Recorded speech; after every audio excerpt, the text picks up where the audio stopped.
you can basically talk about the 100 billion cells in this system that's connected to the body. Right? Can't see it back there.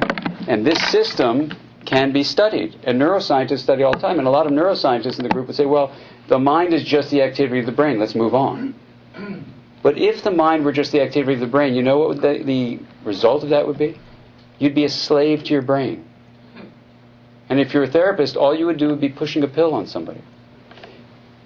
So the issue that the mind is not the same as the brain, or not just the activity of the brain, is hugely controversial for a neuroscientist. But for a therapist, it makes all the difference. So here was the definition I suggested to this group, and 100% agreement came out, if you remember that. And it goes like this: that the mind is an embodied and relational process. It's in the body, and it's in our relationships with one another. And it's an embodied and relational process that regulates the flow of energy and information. That's it.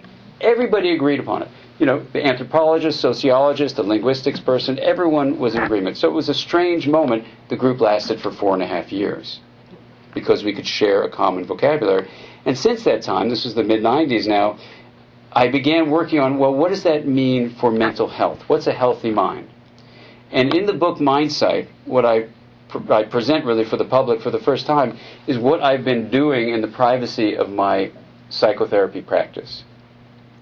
Right? It's all stories based on actual people, and the way that if you look at a process that regulates the flow of energy and information, you actually come up with things, and this is where this would get to be a long talk, but the bottom line is you can actually define what a healthy mind is. I don't mean describe it.